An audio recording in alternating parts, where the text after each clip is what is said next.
Páncsics Edina rajztanára vendégünk itt a Szifonban.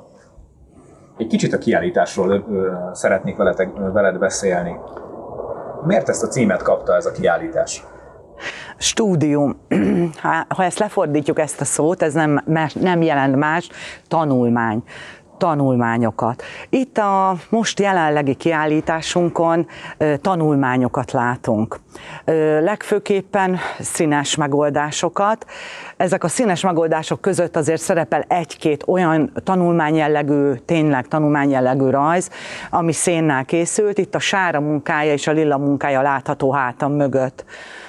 Ahhoz, hogy egy ilyen stúdium kiállítás összejöjjön, azért ezek a gyerekeket rengeteget kellett dolgozni. Ez nem hip-hop alakul ki, hanem nagyon sok tanulmányt kellett elkészíteni ehhez. Ezek legfőképpen különböző arcrészleteket jelentenek, orr, száj, különbözőféle tanulmányokat, majd utána jön ugye a koronát, ilyenkor szoktuk feltenni a végén, amikor már színekben is gondolkodunk.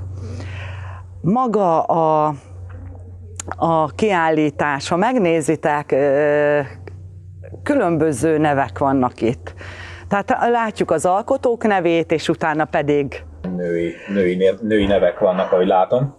Igen, Márton, amikor valakit nem látsz vizuálisan, csak hallod, hogy fel kell hívni Klárikát, fel kell hívni Maját, Juditot, akkor biztos vagyok benne, hogy te is gondolkod. Valamilyen kép, valamilyen vizuális kép megjelenik előtted. Igen, nagyon sokszor volt már ilyen, és nagyon sokszor csalódás volt, amikor a való életben találkoztunk, mert teljesen más arcot képzeltem el elsőnek.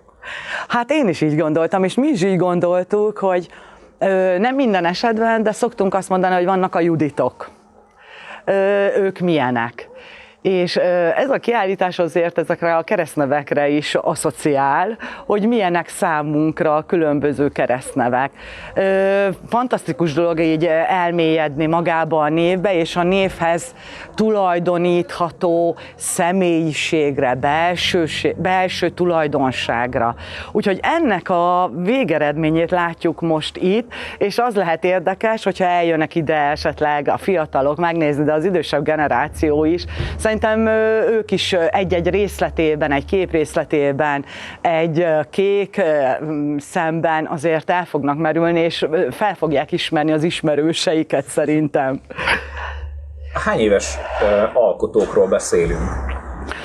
Hát itt már nagyokról beszélünk, ők 12 és 13. osztályosok, kivétel egy szemkislányunkat, ő nem más, mint Kocsis Viki, ő 7. osztályos.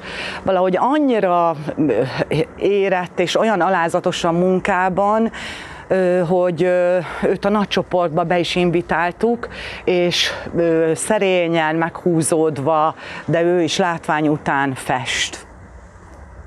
Ebben a 4-esben látható 2 grafit, szénrajz.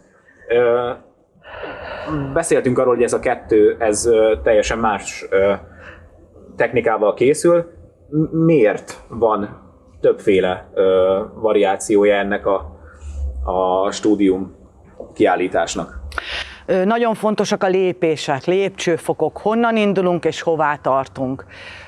Ha megnézzük, ez a 2 szín portré, tehát élő modellről készült, itt nem volt, a legfontosabb dolog az volt az arány, a szemtengelyek elhelyezkedése, a nyak, a vállaknak, tehát a nagyon-nagyon pontos megfigyelésen alapult, illetve ha megnézzük például Sárának, Johannáról készült munkáját, ott azért már nagyon örülök neki, mert egy picit lelkiség is mutatkozik, a mélyen ülő, elábrándozó szemeket láthatjuk. Míg Kovács Lilla munkájában Csilla azért egy keményebb, karakteresebb, vonalas, foltos technikákat látunk. Sára ugye összemossa, itt már vonalakban is gondolkodnak, és mellettük 2 teljesen más típusú portrét látunk. Ha most itt megkérdeznénk a járókelőket, hogy tessék már mondani, melyik tetszik jobban? Hát biztos vagyok benne, hogy Olá Bencinek a Zelmáját választanák. És akkor miért? Ugye az álmakép az, ami nagyon-nagyon hasonlít magára a modellre, és ezen kívül a valóságot próbálja maximálisan átadni. Míg Jánosnak a munkája egy jóval vagányabb ecsetkezelést alkalmaz, szúrós szemeket, kevés színnel, azok is színkontrasztokra épül. Bence az különben, aki nagyon tehát hipernaturálisan próbálja megfogalmazni, viszont mi ettől szeretnénk elszakadni. Elszakadni csak akkor tudunk, hogyha már a fejünkben összeállt valami, és vannak ezeknek a képeknek kifejezése, van egy lelkülete, van egy lendülete, van egy frissessége, és ha megnézzük, a János munkája pontosan egy felszabadultabb munkát eredményez. Míg Bence még dolgozik azon az ügyön, hogy el tudjuk ezt a hipernaturális fényképszerű festészettől egy kicsit ki tudjuk majd mozdítani. Ez most már a Szifonnak a harmadik kiállítása. Hozzátok érkeznek-e visszajelzések? Van-e olyan alkotótok, aki már az előző kiállításokban is alkotott?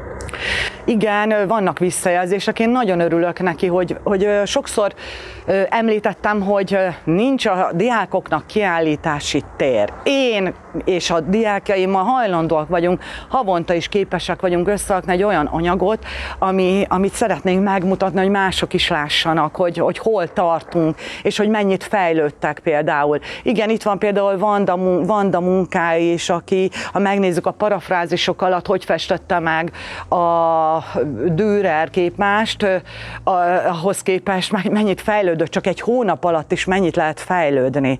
Igen, és nagyon-nagyon örülünk, és hálásak vagyunk a Szifonnak, hogy ezt a helyet itt nekünk, nem nekünk, de olyan nagyon örülünk, hogy már harmadszorra itt lehetünk. Hát tényleg örülünk neki, hogy most már láthatóan harmadjára sikerült megteríteni ezt a felületet, és reméljük, hogy a következőkben is ez így fog alakulni.